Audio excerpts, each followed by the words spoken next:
There's a photo up on the display up here, and we want you to explain what happened prior to that photo and tell us your story. I thought I would start off by telling you a little story. There's not a bit of truth in it, I don't think, but this Australian rancher knew a fellow from Texas. He went to visit his ranch, and the fellow from Texas was telling him, "Oh, we got the biggest ranches, and we've got the tallest buildings, and the best of everything." So the Australian went home, and several months later he visited this Australian on his ranch, and he took him out in the rather deep backwoods, and all of a sudden a kangaroo came bouncing off the road, and he said, "What the devil was that?" And he said, "That's one of our jackrabbits." well, anyway, the serious part of this story would probably be the second night that we were on Peleliu, and we heard some Japanese out front, and we were sort of prepared for them to come over the ridge, and they did, about a dozen of them, and we had about 15 people.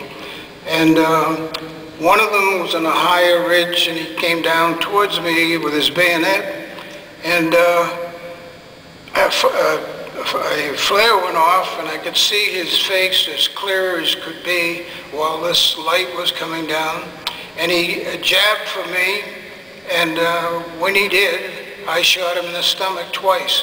He pulled back and had enough energy, or whatever you want to call it.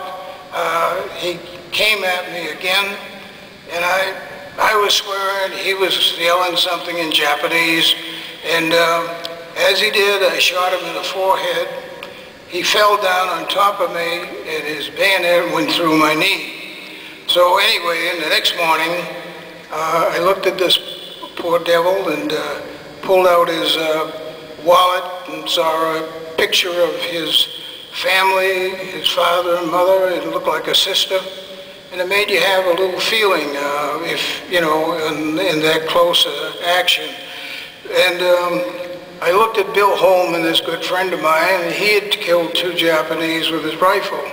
And a couple of us noticed where we shot him. And he said, "Well, I always shoot him in the groin because that stings a little." And then he made a little more joke out of it, and he said, "You know, I don't want any more Japanese born, so that would take care of that situation." Well, anyway, as we thinned out our troops, and there were very few left, actually I was looking for some of the people in my company, and I happened to come across Lieutenant Fournier. And Lieutenant Fournier noticed that a group of Marines who were very young, and they were bringing up supplies, and he said to me, "Well, let's try to recruit a few of these guys, because I want to make a patrol up through this valley." So we talked to them. He got 7, I got 2.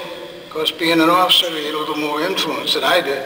But anyway, we started out on this patrol through this valley, and as we started out through, we hadn't gone very far. Incidentally, we had picked up 9 people.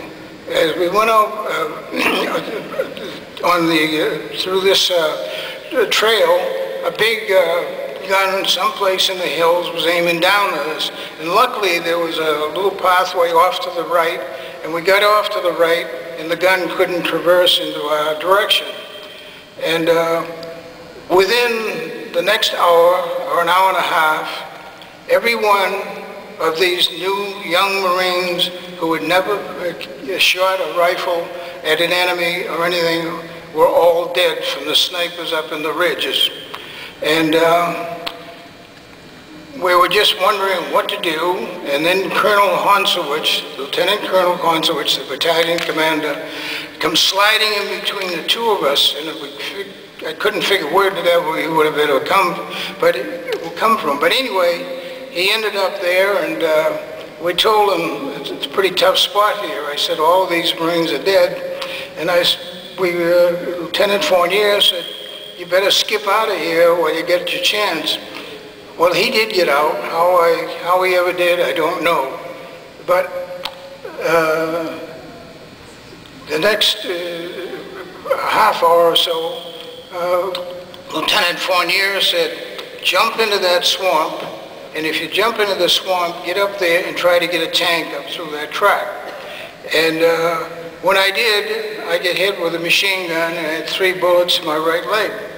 Then he asked if I was all right. He was facing the other direction. He didn't dare to move even a finger because of the snipers.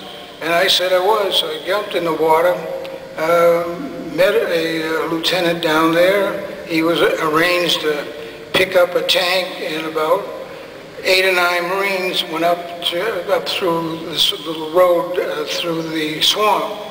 And the big gun opened up and he was getting closer. He said, I've got to back out of here. And he said, I can look over there and there's no one alive.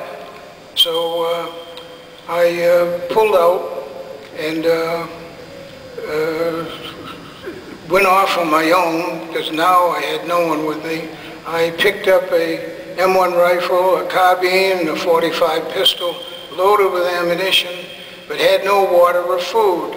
I finally got to a spot where there was a good spot to set up, and I had 13 hand grenades. I just put a dozen out, kept one on my belt, and then waited through the night. No Japs appeared, but early in the morning, just getting daylight, I heard laughter and looked around the ridge, and there was 2 Japanese coming. They were very happy. They were joking, laughing, and then one of them was pulling like a supply cart with rubber tires, and he loaded for quite a bit, apparently, to bring to some of these caves.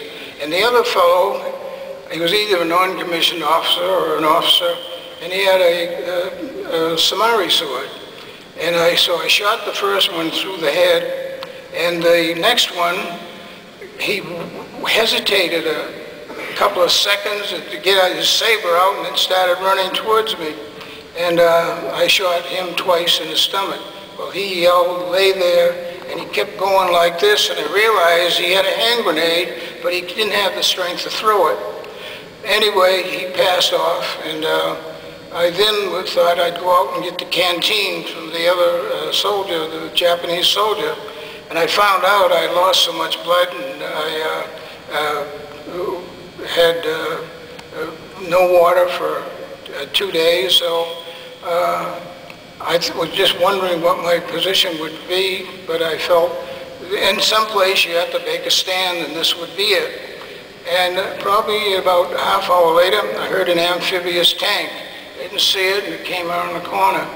And one of them had, there were 3 in it, they had binoculars, and I was waving my T-shirt that I use for patches, and they said, oh, that's a Marine over there, not a Jap. Well, then they came over, and they jumped down and said, what do you need? And I said, I don't have any water, and I don't have any food. They said, you don't need any water or food, you need a hospital ship. So they threw me on board, I went to the beach, and here I am today.